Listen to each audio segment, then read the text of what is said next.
Well, hello everyone, Derek Stamtoys here again, back with another action figure review. Today we are going to be reviewing Elite 90 Mustafa Ali.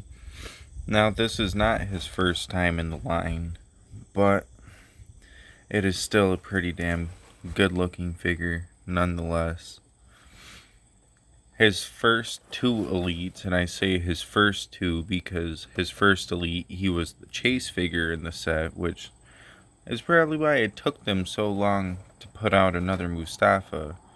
Because I've noticed every chase figure, they do not release another one for a hot minute. But yeah, no, this Mustafa Ali looks good. The package looks great. And honestly, I don't really got much to say. Again, sorry if you hear me sniffling and stuff like that. No matter how much I blow my nose, my sinuses are gonna continue to mess with me just because it's getting into that fall weather, Season change is never a good change for my nostrils. Anyways, let me get this opened up so we can break down the figure, break down the accessories, and rate the figure eventually. Alrighty guys, we've got the action figure out of the package. We've got the accessories laid out here. Hopefully the box doesn't fall over and knock them. You know what, actually, let's get that knocked out of the way. Boom. Ain't gotta worry about that. And let me know, you guys. Do you like me reviewing stuff in the middle of the day? Or do you like me reviewing it at night? I kind of think we have a little bit of better lighting in the day, but I also personally like doing it at night. I don't gotta worry about people coming out, interrupting me, stuff like that. Not that I'm really worried about it, but it's a lot less editing I'd have to do at the end of the day. But anyways, let me shut up. Let's get into these accessories. So we've got this nice cloth Reckoning shirt. Probably put this on the Mustafa at some point, because unlike AEW figure clothing, at least Mattel's clothing won't stain the figure. We've got two mic holding hands with nice little bits of wrist tape on them. Wrist tape, hand tape, technically medical tape, whatever they use to tape up their hands. I want to say it's medical tape.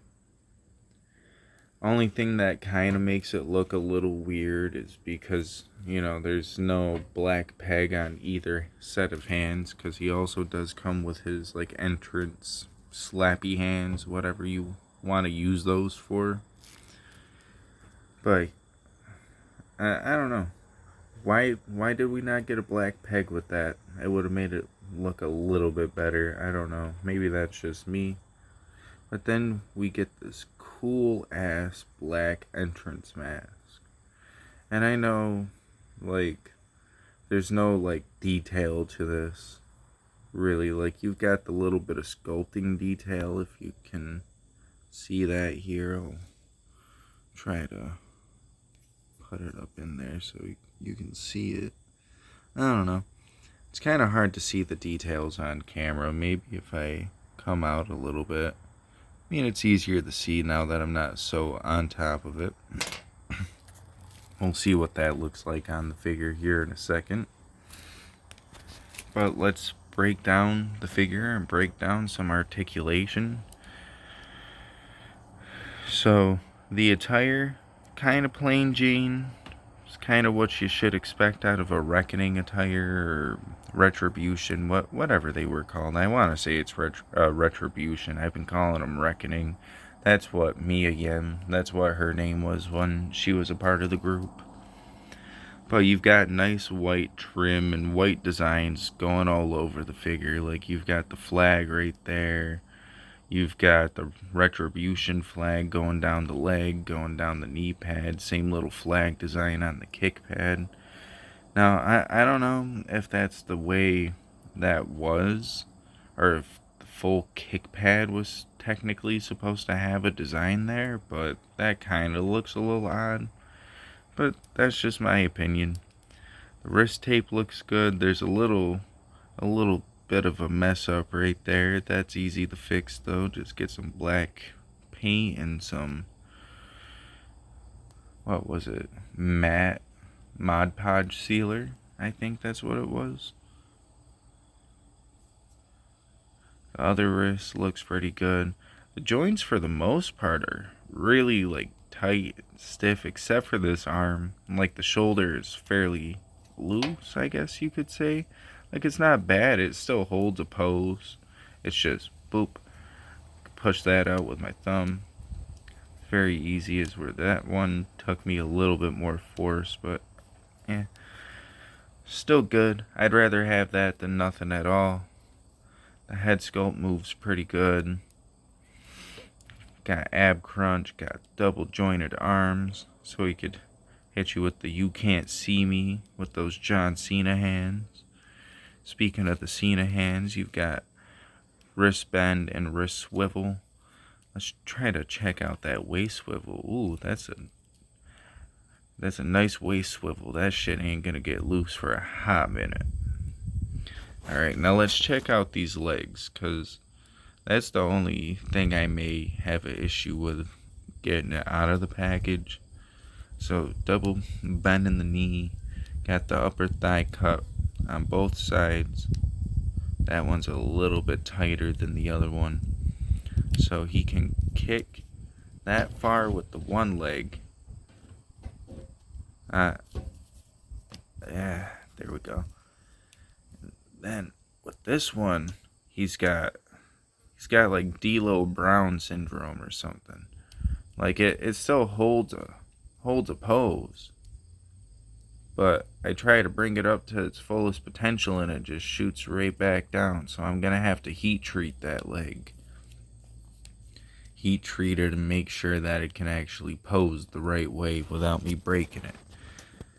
And I call it D'Lo Brown syndrome because my D'Lo Brown figure had that same exact issue, but in both legs.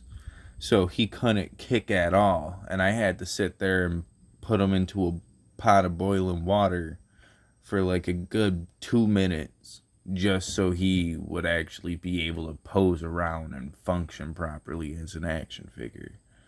Still have that D'Lo Brown. It's not as good as it should have been when it first came out, but that's because one of the logos on the crotch piece had already like scratched off and stuff, and I had it for maybe a month.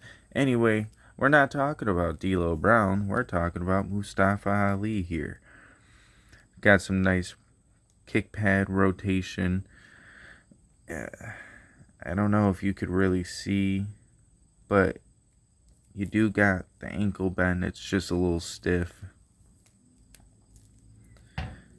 But yeah, articulation seems really good. Let's check out this head sculpt. I want to say it's kind of similar to the original Mustafa Ali head sculpt they had, but now it's got like a thicker beard on it. I don't think the hair is longer, but the hairpiece looks nice. Actually, no. I thought I saw that issue. Maybe I'm wrong. No, it's a little bit more noticeable in person than it is on the camera. I don't know if you can see, but like right in his hairline, it doesn't fully connect. Not the biggest deal though. I mean, shit. Most of my family's hairline doesn't really connect that well either, but we don't talk about that.